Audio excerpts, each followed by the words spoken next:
안녕하세요. 토끼왕자입니다. 지난주에 이어서 이번 주도 3일을 쉴 수 있었는데 회사 생활을 다시 하다 보니까 본의 아니게 시간 써야 되는 일들이 계속 생깁니다. 금요일 어린이날에도 개인 시간을 가지고 싶었지만 지인 결혼식에 다녀와야 해서 하루를 보내버렸습니다. 이번 시간 살펴볼 건 에코프로비의 매도 보고서와 미국은행 상패 관련된 얘기, 그리고 리튬 가격의 추락과 텐센트가 주주로 있는 시프트업의 IPO까지 한번 다뤄볼 예정입니다.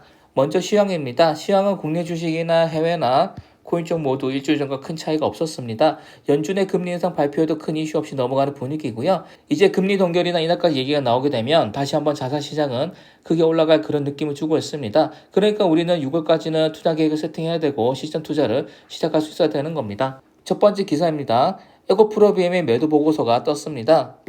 일반적으로 증권사에서는 매도 의견을 잘 내지 않는 편입니다. 왜냐하면 섣부르게 매도 의견을 냈다가 주가가 하락하게 되면 엄청난 공격을 받기 때문이고, 증권사 입장에서도 거래가 활발하게 해서 수주를 받아야 되는 건데 이 종목은 위험하니까 매도하세요 같은 말을 하기가 쉽지 않아지는 거죠. 그럼에도 불구하고 에코프로비엠의 매도 의견이 나왔습니다. 그렇지만 저는 이것보다 훨씬 전부터 에코프로비엠을 사지 말라고 얘기를 했었죠. 이미 오를 대로 오르고 사람들이 다 알고 있고 고점을 뚫었고 언론에서 매일같이 얘기가 나온다면 그때는 절대로 매수를 해서는 안 되는 그런 타이밍입니다.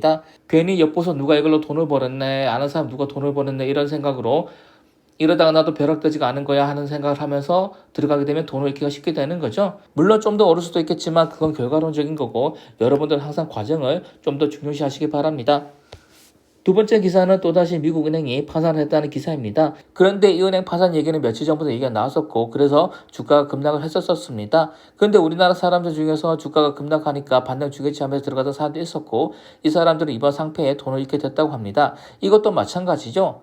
제 영상을 보는 분들은 절대로 이런 식으로 투자를 하지 마시기 바랍니다. 뭐 아니면 도라는 식으로 위험해 보여도 나는 다르겠지, 나는 행운아야, 나는 럭키가일 거야 같은 생각으로 투자를 하지는 마시기 바랍니다. 우리가 아는 전설된 투자자들은 어떻게 투자를 할까요? 이런 위험한 주식에 인상 갈아놓고 대박이라는 그런 투자를 할까요? 절대로 그럴 리는 없을 겁니다. 정부가 돈이 없는 탓일까요? 갑자기 메타버스 과세 얘기가 나오고 있습니다. 메타버스를 안 좋게 보는 쪽도 있겠지만 저는 엄청 좋게 보고 있습니다. 그래서 저는 저희 꿀똥 파일에도 1티어에 메타버스를 넣어뒀고요. 하지만 당장은 메타버스로 가시적인 성과를 내지는 못할 거라고 보고 있습니다. 앞으로 점점 키워가야 될 그런 시장인 거죠. 그런데 우리나라는 이런 미래 먹거리를 키울 생각을 하는 게 아니라 어떻게 하면 과세를 할지를 먼저 고민하고 있다고 합니다. 저는 이런 부분이 좀 답답하고요. 어떻게든 규제를 풀어서 투자 지원을 해서 산업 키워야 되는 게 아닐까요? 과세는 그 다음에 생각해봐야 될 그런 문제로 저는 생각을 하고 있습니다. 지난달 말에 시작된 몇몇 대박 종목들의 갑작스런 단지 하한가 이슈가 아직도 이어지고 있습니다. 몇 년간 미친 듯이 올라줬던 종목들이 갑자기 짠듯이 하한가를 가버렸고, 그 진위를 따지고 있는 시점에서 관련자들이 서로 자기는 잘못이 없고 자기는 억울하고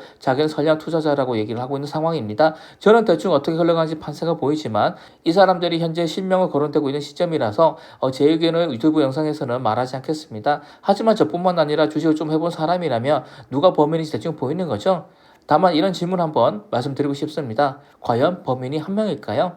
파월이 이번 달에도 금리를 올렸습니다. 시장에서 이젠 더 이상 금리 인상 없는 걸로 보고 있는데 여기에 대해서 확실한 답을 주지도 않고 파월은 여전히 애매하게 말을 하면서 겁을 주고만 있습니다. 금리 인하는 생각하지 않고 있다, 인상 또 필요하면 또 하겠다는 식으로 얘기를 하고 있는 거죠. 요즘 세상이 참 웃기고 이해가 안 가는 게 잘못해도 뻔뻔하게 나오는 사람들이 많다는 겁니다. 파월이나 연준도 자기들이 잘못해서 세계 경제를 박살내고 있음에도 그런 것에 대한 사과나 반성은 없이 계속해서 경제를 파탄시키는 얘기는 하고 있는 거죠. 도대체 언제까지 파월의 금리 협박에 경제나 주식 견딜해야 되는 걸까요? 몇 년 전에 저는 리튬 주식 가지고 있다가 100% 정도 수익을 내고 매도를 했었습니다. 천재 리튬을 가지고 있다가 수익을 냈던 건데 그 돈을 집 살 때 버텼었죠. 그리고 시간이 지나고 그때보다도 훨씬 더 2차 전지나 전기차 시장이 커져 버렸습니다. 리튬 쪽을 다시 사고 싶었지만 너무 올라버려서 지켜만 보고 있다가 이런 기사를 보니까 드디어 타이밍이 왔다는 생각이 들고 있습니다. 리튬에서 사람들이 빠져나가기 시작하고 이런 안 좋은 기사가 나올 때 이럴 때 리튬을 좀 사봐야 되지 않을까요? 저는 리튬 쪽으로 투자를 해볼 생각입니다. 무슨 종목 살지는 꿀통 파일에 보면 나와 있는데 지금 현재로는 엘버마일과 강북 리튬 두 종목을 사볼 생각입니다. 이 기사는 제가 짧게 얘기를 하겠습니다. 공모주 투자로 돈을 버는 분들은 이 종목에 관심을 한번 가져보시기 바랍니다. 텐센트가 주주로 있는 시프트업이라는 회사가 IPO를 한다고 그런 기사가 나왔습니다. 이거는 메타버스가 거품일지 모른다는 기사입니다. 그런데 저는 메타버스 시대가 올 거라고 생각을 하고 있고요. 몇십 년 동안 우리나라만 해도 엄청나게 사회 구조가 바뀌었죠. 제가 어릴 때는 대가족도 많았고 지금보다 외국인도 적었습니다. 농촌에서 동남아 여자와 결혼하는 것도 제가 어릴 때는 드문 일이었고 사람들이 놀리는 일이었죠. 근데 지금 어떻게 됐을까요? 대가족은 거의 없어졌고 1인 가구가 대세가 되고 있고 결혼해도 자녀가 없는 집안도 많아졌습니다. 농촌에서도 더 이상 동남아 쪽과 결혼하는 게 이상해 보여지는 일도 아닌 거고요. 외국인도 우리나라에 엄청나게 늘어났죠. 이렇게 시대가 바뀌고 있다면 또 몇십 년이 지났을 때는 오프라인보다는 온라인 쪽 세상이 더 중요해질 수도 있다고 생각을 하고 있습니다. 1인 가구로 살면서 사람들과 단절이 될 수밖에 없지만 또 한편으로는 사람과 어울리고 싶다는 그런 욕구도 있을 수밖에 없을 겁니다. 그러면 자연스럽게 메타버스 쪽으로 유입이 될 수밖에 없다고 보고 있는데 여기에는 반론도 많을 거라고는 생각을 하고 있습니다. 제가 단지 하고 싶은 얘기는 두고 보자는 거죠. 10년 뒤에 제가 맞을지 다른 사람이 맞을지는 한번 지켜봐 주시기 바랍니다. 의외로 모르는 사람들이 많아서 이 기사는 한번 가져와 봤습니다. 올해 1월 3일 발표된 부동산 대책으로 투자 규제 지역이 많이 풀렸었죠. 그런데 규제 지역은 재건축 조합의 지위를 양도할 수가 없었습니다. 이걸 모르는 사람들은 돈만 있으면 재건축 조합원의 아파트를 사도 되는 걸 줄 알았는데 그게 아니었던 거죠. 규제 지역에 있는 아파트는 조합이 설립되고 10년 안에는 특별한 이유가 없는 이상 조합원의 지위가 양도가 되지 않았습니다.